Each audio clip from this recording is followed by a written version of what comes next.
அனைவருக்கும் வணக்கம். கடந்த ஒரு வாரமாக நான் பார்த்துட்டு வரேன். தமிழகத்தில் தேவர் சமுதாயத்துக்கு எதிரான வேலைகளில் இந்த தீய சக்தி திமுக ஈடுபட்டு வருது. ஏனென்றால் தெய்வீக திருமகன் தேவரையாவுடைய புகைப்படங்களை சிவகங்கை மாவட்டம், ராமநாதபுரம் மாவட்டங்களில் இந்த பேர்படைகளை அகற்றுறது. குறிப்பாக சொல்ல வேண்டும் என்றால் முகவை மாவட்டம் பரமக்குடி கரையில் இருக்கக்கூடிய யமுனேஸ்வரத்தில் அமைந்திருக்கின்ற கல்லூரி மாணவர் சமூக நீதி விடுதி, அந்த விடுதியிலிருந்து தேவரையா புகைப்படத்தை அரசு அதிகாரிகள் எடுத்திருக்காங்க. என்ன காரணம் கேட்டீங்கன்னா, பட்டியல் வகுப்பை சேர்ந்த அமைப்படுத்துகிறவர்கள் போய் மாவட்ட ஆட்சியர்கிட்ட ஒரு புகார் கொடுத்தாங்களாம். முத்துராமலிங்க தேவர் அவங்க அப்படி குறிப்பிடலை. முத்துராமலிங்கம் ஒரு சாதியவாதி, ஒரு கொலை குற்றவாளி, அவருடைய போட்டோம்லாம் மாணவர்கள் தங்கி படிக்கக்கூடிய விடுதிகள் இருக்கக்கூடாதுன்னு சொல்லி கடந்த 17ஆம் தேதி புகார் கொடுத்துருக்காங்க.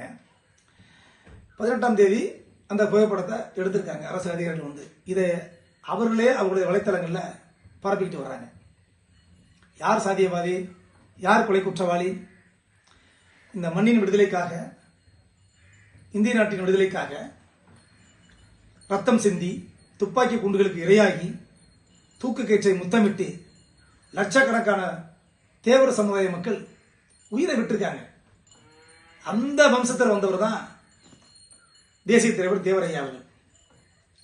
இந்த பட்டியல் வகுப்பை சேர்ந்தவங்க தொடர்ந்து பரப்பிட்டு வராங்க இல்லையா வலைத்தளங்களில், கொலை குற்றவாளின்னு. அவங்க குறிப்பிடுறது இந்த முதுகுளத்தூர் கலவரத்தை குறிப்பிடுறாங்க.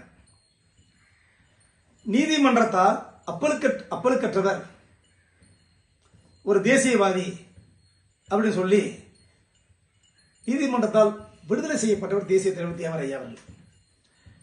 தன்னுடைய வாழ்ந்த நாட்கள்ல நாட்டின் விடுதலைக்காக 5இல் ஒரு பகுதியை சிறையில் கழித்த ஒரு தியாக தீபம். அது மட்டுமல்ல, தாழ்த்தப்பட்ட ஏழை எளிய மக்களை மதுரை மீனாட்சி அம்மன் ஆலயத்தில் அழைத்து சென்று அவங்க ஆலய பிரவேசம் செய்து சாமி கும்பிடுறதுக்கு காரணமாக இருந்தவரும் தேவர் தான். அப்படி சொத்துக்கள்ல ஒரு பகுதியை பிரித்து தாழ்த்தப்பட்ட ஏழை எளிய மக்களுக்கு தானமாக கொடுத்தவர். இவரா சாதியவாதி?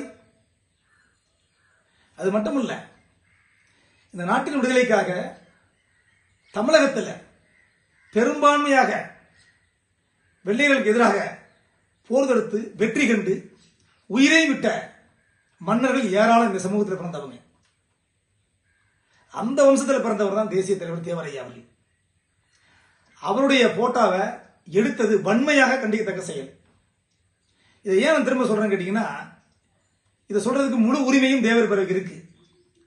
அனைத்து அரசாங்க அலுவலகத்திலையும் தேவரையாவோட புகைப்படத்தை வைப்பதற்கு ஏற்கனவே இருந்த அதிமுக ஆட்சியில தான் அனுமதியை நமது இயக்கம் தான் பெற்றுக் கொடுத்தது. அது ஒரு பெரிய வரலாற்று சாதனை. அப்படி பார்த்தோம் சொன்னா, நீதிமன்றம் தொட்டு காவல்துறை அலுவலகங்கள், காவல் நிலையங்கள், கல்லூரி, பள்ளி, அரசு சம்பந்தப்பட்ட அனைத்து இடங்களிலையும் தேவரையா புகைப்படத்தை வைப்பதற்கு உத்தரவு இருந்தும் அதை இன்று திமுக அரசு சரிவர நிறைவேற்றாமல் இருந்தால் கூட பரவாயில்லை, இருந்த புகைப்படத்தை எடுத்தது இந்த சமுதாயம் கடந்து இருக்கக்கூடிய தேவர் நேசிக்கக்கூடிய அனைவருக்கு மிகுந்த மனவலியை தந்துகிட்டது. அது மட்டும் இல்ல, இளையாங்குடி கரையில் ஒரு கிராமத்தில் ஒரு மணிமண்டபம், தேவரையாவோட புகைப்படம் தாங்கி ஒரு மிகப்பெரிய ஒரு மணிமண்டபம், ஒரு ஆலயமா நினைச்சு வணங்கிக்கிட்டு இருக்காங்க. அதை காவல்துறையுடைய முன்னிலையிலே இடிச்சு தரமட்டமாக்குறாங்க. அந்த ஊரை சேர்ந்த இளைஞர்கள் போய் தட்டி கேட்க போனா காவல்துறை அதிகாரிகள் மிரட்டுறது. இந்த அதிகாரிகள் யாரு? இந்த அரசாங்க அதிகாரிகள் யாருடைய கட்டுப்பாட்டில் இயங்குறாங்க? தமிழக அரசு கட்டுப்பாடு தான் இயங்குறாங்க. நாங்க என்ன கேட்கிறோம்னா, தமிழகத்தில் பெரிய சமுதாயம் தேவர் சமுதாயம், எங்களை பகிச்சுக்கிட்டு நீ எப்படி அடுத்த முறை ஆட்சிக்கு வர முடியும்? இந்த தீய சக்தி திமுகவை முதல்ல ஒழிச்சு கட்டணும். இந்த திமுக எப்பொழுதெல்லாம் ஆட்சிக்கு வருதோ அப்பொழுதெல்லாம் தேவர் சமுதாயம் மிகப்பெரிய துன்பங்களுக்கும் துயரங்களுக்கும் ஆளாகிட்டே இருக்கு. அதிமுக கூட்டத்தில் நான் அங்க வகித்தாலும் சமுதாயத்துக்கு ஒரு பிரச்சனைனா கட்டாயம் குரல் கொடுப்பேன். ஏன்னு கேட்டீங்கன்னா, இன்னைக்கு திமுக கட்சியில் கூட்டணியில் நம்ம இனத்தை சேர்ந்த சில பேர் அங்கம் வகிக்கிறாங்க. கூட்டணி தர்மம்னு வாய முடிக்கிட்டு மௌனமா இருக்கிறாங்க. நான் அவங்க கிட்டலாம் ஒரே ஒரு கேள்வி தான் முன்வைக்கிறேன். சமுதாயத்துக்கு ஒரு பிரச்சனை, நாமெல்லாம் தெய்வமாக வழங்கக்கூடிய தேவர் ஐயாவுக்கு ஒரு பிரச்சனை, மாமன்னர் பூலித்தேவருக்கு ஒரு பிரச்சனை, வீரமங்கை வேலுநாச்சியாருக்கு ஒரு பிரச்சனை, மாமன்னர் மருதுபாண்டியருக்கு ஒரு பிரச்சனை. இப்படி ஏதாவது ஒரு பிரச்சனை வந்தா இந்த சமுதாய மக்களுக்காக நாம களத்தில் நின்று போராடுறதுக்கு தான் நம்ம இயக்கமே வச்சிருக்கோம். கூட்டணி ஒரு பக்கம் இருந்தாலும் சமுதாயத்துக்கு பிரச்சனை வந்தா நிச்சயமா களத்தில் நிக்கணும். நான் நிற்பேன், அதில் மாற்றுக்கிறதே கிடையாது. ஆகையினால இந்த இளையாங்குடியில் இருந்த மணிமண்டபத்தை இடிச்சதும், எமனேசன் இருக்கக்கூடிய அரசு மாணவர் விடுதியிலிருந்து தேவரையோட புகைப்படத்தை அகற்றினதும், அது மட்டுமில்லாத சிவகங்கை மாவட்டங்களில் பல்வேறு இடங்களில் தேவரையாவுடைய புகைப்படம் தாங்கிய அந்த பெயர் பலகைகளை தொடர்ந்து அகற்றிட்டு வர்றாங்க. இதெல்லாம் வன்மையாக கண்டிக்கத்தக்க செயல். இதை உடனடியாக திமுக நிப்பாட்டிக்கணும். எச்சரிக்கையா சொல்றான். நம்ம சமுதாயத்தை சேர்ந்த 3 கோடி சமுதாயம் மிகப்பெரிய சமுதாயம் நம்ம சமுதாயம். நாம எல்லாம் ஒரு முடிவுக்கு வரணும். தேவரையாவுடைய ஆலயமான 7ஆம் படை வீடா நம்ம கொண்டாடக்கூடிய பசுமுள்ள நாமெல்லாம் இருக்கிறோம் என்று நினைத்து கொண்டு ஒரு சத்திய பிரமாணத்தை நம்ம எடுக்கணும்.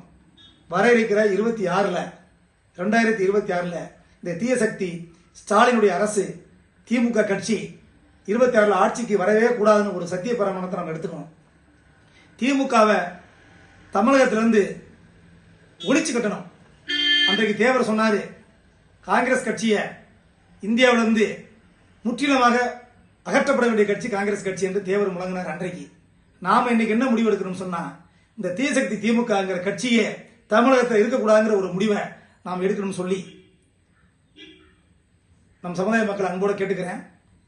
சமுதாய மக்கள் எங்க பாதிக்கப்பட்டாலும் 1996 98 2000 பல்வேறு பிரச்சனைகள்ல களத்தில் நின்ற இயக்கம் நமது தாய் இயக்கம் தமிழ்நாடு தேவை பேரவை. இதுலயும் பாருங்க, இது பழைய இயக்கம் அப்படின்னு சில பேர் சொல்லிட்டு இருக்கலாம். நமது தாயும் தந்தையும் வயசானவங்க தான், தூக்கி துறப்ப நம்ம வச்சிருவோமா? கிடையாது. இல்ல, எல்லாருக்கும் அறிவுரை சொல்லக்கூடிய இடத்துல இந்த தாய் இயக்கம் தமிழ்நாடு தேவர் பேரவை இருக்குங்கிற நம்பிக்கையோட சொல்றேன். இந்த தீய சக்தி திமுகவை ஒழித்து கட்ட வேண்டும். அதுல சில பேர் நம்ம திமுகவுக்கு சப்போர்ட் பண்ணிக்கிட்டு என்ன சொல்றாங்க தெரியுமா? அரசு அதிகாரிகள் திமுகவுக்கு கெட்ட பேரை உருவாக்குறதுக்காகத்தான் இது போன்ற செயலில் ஈடுபடுறான்னு சொல்றாங்க. இதெல்லாம் ஒரு சப்பக்கட்டு கட்டுறது. அரசு அதிகாரிகள் திமுக தலைமைக்கு தெரியாம இது போன்ற செயலில் ஈடுபடுறாங்க, தெரிஞ்சதை ஈடுபடுறாங்க. நமக்கு சமுதாயத்துக்கு எதிரான செயலில் ஈடுபட்டு இருக்கிறாங்க. இதை புரிந்து கொண்டு ஒற்றுமையை பலம் 26 நல்ல முடிவெடுத்து திமுகவை ஒழித்து கட்ட வேண்டும் என்று சபதம் ஏற்போம். நன்றி, வணக்கம்.